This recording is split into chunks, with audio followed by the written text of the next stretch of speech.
thought you found a friend to take you out of this place. All right, well, a very good morning, President Tharman Shanmugaratnam. Good morning, everyone. I'm Yvonne, and I'm very excited to be moderating our Singapore president in a fireside chat about digitizing inclusion at this 8th edition of the Singapore FinTech Festival. Now, before we begin proper, I would just like to ask a personal question to President Tharman. You have been very involved in the Singapore FinTech Festival since its inauguration, the inaugural edition. How does it feel now coming back here today in a very different capacity, taking on a very different seat and lens, sir? Well, that's an interesting question, because you've got to keep changing through life without changing yourself. And I've always believed, from the time I was young, through all the ups and downs in my life, that it's what's in you that has to remain the same. Be yourself. Don't pretend to be someone else each time you take on a new role. And I think if we all do that, we will also discover the selves in each of us, including those who we didn't value as much before. Discover the strength in each individual and that intrinsic qualities that they have in them. So I don't think very much about a philosophy of life, but I don't see myself as changing in any fundamental way each time I change a job or I take on a new role. Well, we're still very privileged to be able to get your insights today on a couple of key issues. And I'd like to start off by talking about the impact of technology on the global economy. And we know that technology will, and it already is reshaping many economies. And we've seen things like AI, digital assets, really pushing the frontiers of the global digital economy. But these advances in technology have also brought together tremendous promises and some precarious pitfalls. And this discourse has become top of mind for many governments and regulators, and this festival will be dissecting some of these issues further. But Mr. President, do you think it is time for us to do a fundamental rethink into how we conduct financial services in light of the impact of these really fast evolving technologies such as generative AI, digital assets? Well, to answer your question directly, I think financial services will be more impacted or more quickly impacted than other sectors, but this is going to be economy-wide and society-wide. The chart which Kristalina showed on the speed with which new technologies have acquired 100 million users was quite instructive. So for ChatGPT, it's got 100 million users within 2 months, right? We always knew, it started off with sci-fi, and then it became very serious thinking, and then now it's becoming reality. We always knew that machines, what we call large language models in particular now, and the large language model-powered chatbots, are going to take on more human characteristics. And we were always wondering whether you reach that point of singularity, where the machine becomes equivalent or smarter to the human brain. There's no intrinsic reason why it can't happen. I don't think this is going to happen suddenly, where you wake up one day and you find you have singularity, but I think it's going to happen progressively. And I think it'll happen for certain human tasks much faster than previous technologies have done. There was a recent study that found that, quite a good study actually, in the US, that found that 80% of jobs will be affected by 10%. In other words, within 80% of jobs, about 10% of the work and the tasks can be quite easily replaced by LLMs, and in general by AI. And AI, you have to remember, is really part of a continuum of the digital revolution. So that's not very alarming, but for a quarter of jobs, 1 out of every 4 people, it'll be about 50% of their tasks that are quite easily replaceable. And that, again, seems to me to be not fundamentally alarming. It may not mean that they lose their jobs, but their jobs are going to change in a fundamental way. If I have to guess, I would say it's going to be faster than previous technologies in replacing human tasks and enabling humans at the same time. There will be not dramatic change within 3 or 4 years, but I think in 10 to 15 years, this technological revolution is going to have a more profound effect on workforce and society than any previous technological revolution. But that's one part of it. And I think the basic attitude we have to take is, how do we use technology to have humans flourish? That's what technologies have always enabled. It's the key driver for human flourishing. But the very important issue is to think through the distributional consequences and try to address those distributional consequences. The earlier waves of technology, automation, factory automation, logistics automation, and the like, essentially replaced what we call repetitive jobs, routine and repetitive work. What's interesting about LLMs and AI is that it takes over cognitive tasks. It takes over tasks that are done by people with better education and, in fact, better incomes. That's a welcome change, if you like. It's finally reached home to the segment of the population that does the thinking and the pontificating, that technological disruption is disruptive. It's disruptive. And it's becoming very real. And one of the reasons, I can't help thinking, one of the reasons why almost every day you read an article about AI and its disruptive effects is because the people writing are part of the cognitive class. But there may be something equalizing in that. Because the third point I'd make, the first point I'm making is that, look, this is a form of uplifting human potential. That's what this technology does. The second point is that it's got distributional consequences, and it's going to have very different distributional consequences. But there's a third point that I think is, to my mind, positive, which is that it might upend the traditional hierarchy of jobs. What you regard as a better job and a better paid job that deserves better pay might shift considerably in the years to come. The way we value IQ over EQ might change, because there's a whole range of jobs that we think require IQ that can be taken over quite quickly, and that can be done, in fact, I would say, more efficiently and better using LLMs and using AI.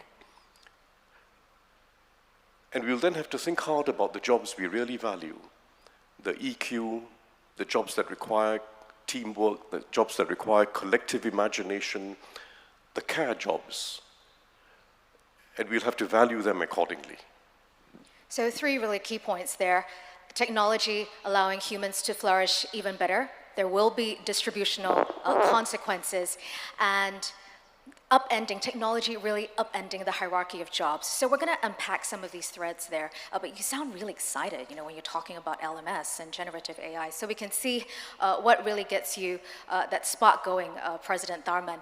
But let's talk about how we can square the ability to balance between using AI for the betterment of society and really addressing the inherent risk associated with this technology. Because earlier this month, as per the Bletchley Declaration, we had 28 governments agreeing to come together to work on AI safety research, right? Touching on scientific and international collaboration. And it is very timely because there are growing concerns about AI safety and the risk associated with loss of jobs, and privacy. So, Mr. President, how do you think we can really find that right balance, using technology to allow humans to flourish, but also address these risks? Well, I think, and by the way, Singapore was a very active collaborator in the Bletchley conference and declaration. I would say first, look out for the worst things that can happen and try to avoid the worst. when it comes to matters of life and death in healthcare, for instance, I think AI is going to be a huge enabler. I mean, it's going to open up a whole new field of healthcare. But on matters of life and death, you do need human judgment, and you need human decision making. And we'll then have to use AI as a whole new tool for both diagnosis and treatment. But you still need human judgment. And you'll need some form of regulation within countries and internationally to contain the role of AI in healthcare. Contain doesn't mean hold it down. You've got to use a lot more AI in healthcare. But you've got to make sure that the decisions are ethical in the interest of that particular patient and that we are minded by human flourishing. That's one of the examples of what can go wrong. There are concerns also with regard to national security and global security, I would say. It's about mutual security. There's a lot written about it now already. I'm not an expert in the area, but I know that AI has the potential of leading to unintended catastrophic outcomes. Unintended. In other words, it's not in anyone's interests, even between contending parties. And that too requires coordination and some rules of the game. Financial services, I think if you're talking about a person's life savings, particularly an ordinary person's life savings, we've got to be careful. AI again it's a phenomenal tool for financial advice. We've got to use it. It speeds up the analysis. It provides a lot more customized advice. It's a phenomenal tool. It really makes everyday life so much But if easier. it's someone's life savings and an ordinary person's life savings where they don't have too much, you still need that human being, and you need ethical rules of the game within finance to ensure that the right advice is being provided. Those are just examples. So what role then do you think, multilateral development banks, the public-private sectors, investors and philanthropists can play to make sure that there is enough governance surrounding the use of AI? Well, I think it's early days. We are very early in the game of even thinking of how we can regulate this. And my cast of mind is not to be too all-encompassing, not to be too comprehensive. You can do a lot of academic work, a lot of thinking about it, but focus on the tasks that involve avoiding the worst. Avoiding the worst. I would pay a lot more attention to that. I mean, if you ask me for the range of risks we face in health, in financial savings, in security, I would say each of them requires focused attention on the worst things that can happen. It must involve an international coalition of countries. It's not just for the most advanced countries to decide on this. It must involve a broad range of countries. And we have to think about a challenge that we are all going to face in the years to come, already facing and all going to face, which is about politics, the ways in which views are shaped in a democracy, and how AI, again, can be potentially very damaging, I would say, to democracies in the years ahead. The potential of deep fakes, the potential for very sophisticated fake information is great. It's already being used. And when you combine that with the algorithms of the social media platforms, which do systematically lead to polarization, it's not as if you have a marketplace of ideas and then you become more open-minded as you listen to different ideas. In practice, what happens is you become reinforced in your views and sometimes your emotions. That requires regulation as well. The combination of AI, deepfakes, and the algorithms of the social media platforms is a very serious issue for the flourishing of democracy. To maintain an open-mindedness in democracy and to ensure that democracy is about a coming together of minds and hearts rather than a coming apart. It sounds like such a massive task at hand that you really require collective action on so many different fronts. And I would like to then talk about technological innovation for a pocket of society that I know you're pretty passionate about, and that is the aging population, and how technological innovation can really assist the aging population to thrive, as you say. This is a problem that's confronting many developed nations today, slower economic productivity growth. But you said before, and you're the patron for the Digital for Life movement, you've said that societies with aging populations need not become pessimistic societies or societies that feel that the future has limits. So how do you see technology and innovation really allowing anyone, including the seniors and the aging population, to continue contributing to economic growth, while at the same time stay resilient amidst the changing demographic realities? I mean, we are living in a society where there's just a lot more seniors than youngsters. In short, I do think that technology, including this latest wave of technologies we are seeing, is going to be a huge enabler for societies that want to have people live lives fully in their later years. So to age and live life fully, it's difficult. It has been difficult in many societies, and it's now going to become easier, and the opportunities for not just aging, but contributing throughout life are now vastly expanded. First, on healthcare, just going back to healthcare, because that's central in the mind of most people as they get older. The power and quality of healthcare is going to go up. And AI is one of the reasons for it. I talked about both diagnosis and treatment. But within healthcare, and I don't believe we're going to get rid of doctors, by the way, we might not need as many doctors per 100,000 people than we used to, because AI is going to actually speed up tremendously diagnosis, basically diagnosis on the basis of a mass of data. But the role of doctors is going to be critical because of that human decision-making that I spoke about earlier. But what's interesting is the person who spends most of the time with a patient is the nurse. The nurse and the other care assistants in a hospital and outside in the community. And that's the EQ. That's also a task that can be greatly enabled by technology. So when you talk about that upending that I spoke about, I think the role of the nurse and people involved in the care professions is going to be enhanced.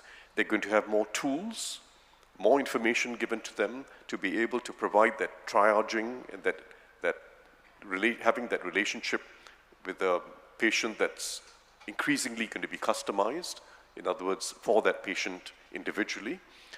And they're going to complement doctors in a new relationship. That's my view. That's on healthcare. And we're not talking yet about, telemedicine and so on, which has tremendous potential and which we in Singapore have been moving ahead on.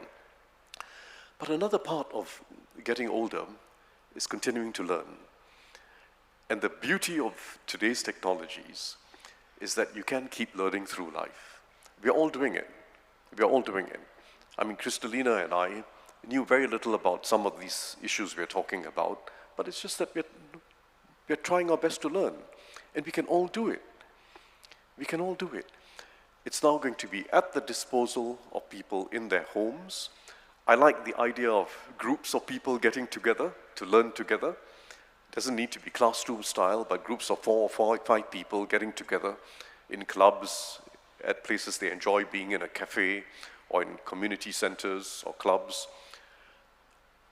It's again changing basic conceptions that you learn when you're young.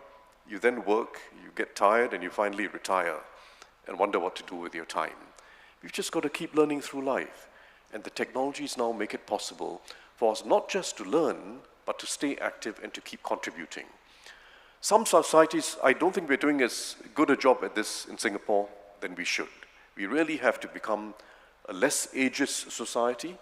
We've got to make the most of an older population and to enable them to keep contributing and retaining dignity in the job for as long as possible. I was reading something about Japan. A very substantial proportion of Japanese firms, more than most other developed societies, employs persons above the age of 70. And you know that when you visit Japan, you can see older people up and about and performing their tasks with some dignity. That's what all of us should be like. All our society should be like, making the most of older people. The technologies now make it possible for them to keep learning, them to keep contributing. And you have to remember that when you talk about EQ, it's not just something you're born with, it's something that accumulates over time. And the more experiences you have in life, the more what we call EQ you have. It's just that range of experiences and human contact and understanding the human condition that comes with age. And the elderly, the seniors, I should say, are going to be an increasingly valuable part of that human sensing workforce. Absolutely. And I'm just curious, President Tharman, because you say you're always learning new things. What's the latest technology that you've just mastered? Oh, Latest app, I something must really admit, cool. on weekends now, I do, as a matter of entertainment, use ChatGPT of habit. It's What do you easy, usually because key in there? it's easy to master it. You don't need to master it, right? So I'm a consumer, and it's just fun. It's definitely fun. And I just wanted to share a little tidbit. Talking about seniors, right? The Singapore Digital Society report was just out last year, and it showed that 78% of our seniors here in 2022 78% are now really comfortable using e-payments as compared to in 2020 when it was just 33%. And I have to say, I think I contributed to that statistic because I'm helping my aunts, my parents make all their online shopping purchases come through. So, pat on myself, yeah. I mean, they are getting so used to, living an AI-powered life, right? Just checking on, some of the latest offers at the supermarket. It's an app-crazy life for them, and it's great that you talk about this today.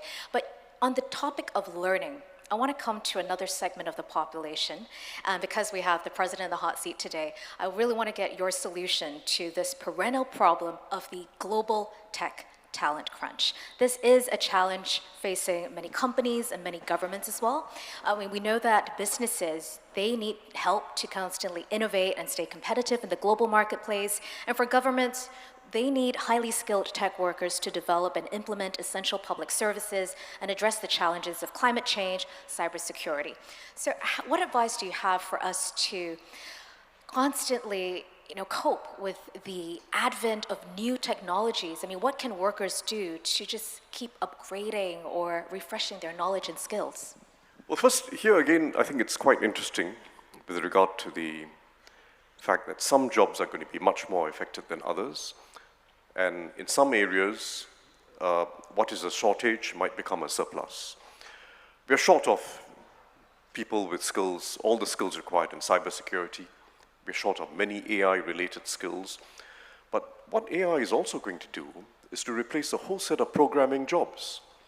A whole set of programming jobs, a whole chunk of the BPO outsourcing, the BPO business, business process outsourcing and customer services business.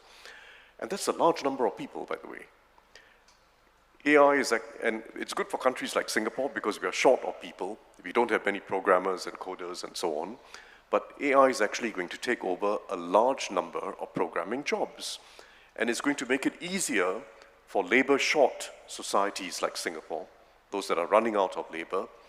And more worryingly, it might make it more difficult for developing countries to catch up by getting into the BPO business and the programming business and exporting ICT services.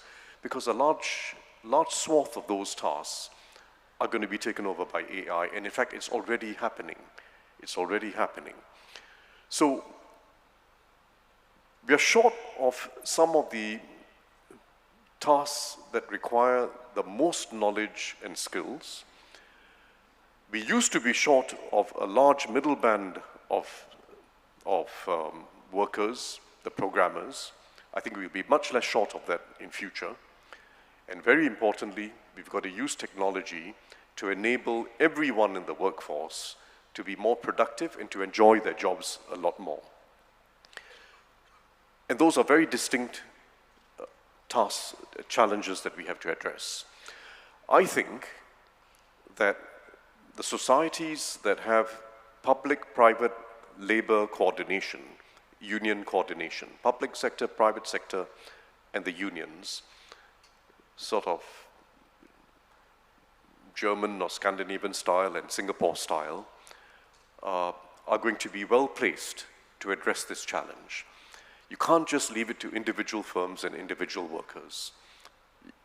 You've got to have a collective approach, because it does require organization. It does require providing an alternative for that large band of workers who are doing the middle cognitive skills and even the upper middle cognitive skills, a large band of white-collar workers across every sector virtually. We've got to provide them alternatives, either in the same job but doing it differently and better, enabled by new tools, or moving on to other jobs. It's a collective task, and we need to organize ourselves as a social organization to address this. And the same thing would apply for mature workers then. I mean, we've talked, this Fireside chat is about digitizing inclusion, but I think it's also very important to have diversity and inclusion in the workforce, right? Where anyone and everyone feels welcomed and supported if they wanted to pursue a career in fintech or technology. What do you have to say about that, President Tharman? I agree entirely. So it comes back to the point about the intrinsic. We need systems, we need to organize ourselves. That's the extrinsic part of it. But we need a culture where everyone feels that they have that intrinsic ability to keep learning. And it doesn't matter what their education levels were when they were young, everyone can keep learning. And the rest of society has to place value on the fact that each individual is making the effort to learn and is capable of doing something for all of us. So it's when you recognize that intrinsic quality in people and you make it possible for them to keep learning through life, it also changes the way in which we value different individuals in our society and the different types of jobs that we all need and depend on. And this comes back to your point about how EQ is still going to thrive, that EQ sensing quality that we need to find, right, amongst citizens for any society. And if we were to look at this Singapore FinTech Festival, I mean, this is the largest edition yet. What role do you think the Singapore FinTech Fest can continue to play in assisting the international community in addressing or navigating some of the more complex and sustained global challenges, Mr. President? I think this is something just that sprung onto the scene 8 years ago. We are one of 3 or 4 major gatherings internationally. This is very large. There's, what do you call it, a 0.0 forum in Europe. Yep. There's a FinTech forum in Africa that, in fact, we collaborated very closely on. There are a few major gatherings internationally. No one place should do this. There have to be a few nodes internationally. The FinTech Forum, I would say, has got a very good composition of persons from around the developing world as well as the most advanced countries. It's distinctive in that sense. It's got very good Asian representation, but it's got people from every corner of the world, and I like that. Diversity is going to be a strength. Diversity in fintech and in innovation is obviously a strength, and the FinTech Festival has to thrive on diversity. The FinTech Festival must thrive on diversity. I like that. And a final question for you then. Given that we will have about 62,000 people come through these halls over the next 3 days, what are the top 2 things that you hope visitors to SFF will take away with them before they leave? I think we should all look for things that surprise us, which are the technological advances.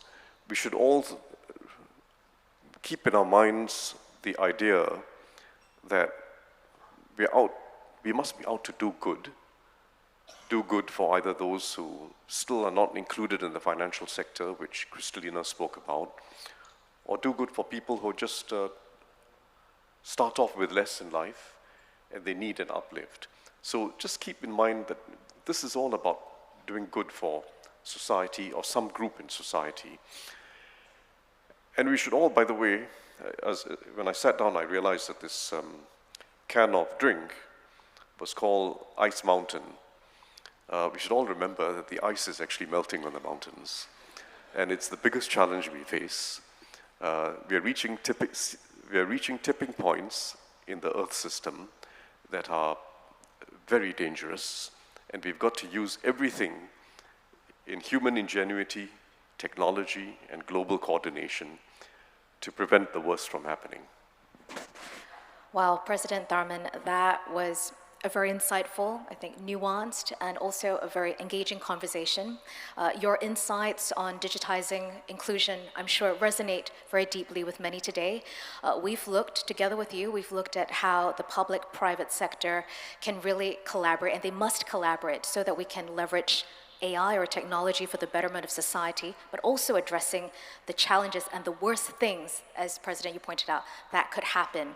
And instead of worrying that AI would take over our jobs, I think your vision really highlights the potential for us to not just embrace technological innovation, but to wield it as a positive instruments of change so that no one, including the underserved or the aging population or career transitioning workers, are left behind. And then ultimately, we should look forward to a future where technology becomes the catalyst for us to build a more sustainable and inclusive world. So with that, ladies and gentlemen, will you join me in expressing our heartfelt thanks to President Tharman Shanmugaratnam for sharing his insights and wisdom with us. Thank you very much, sir. Thank you.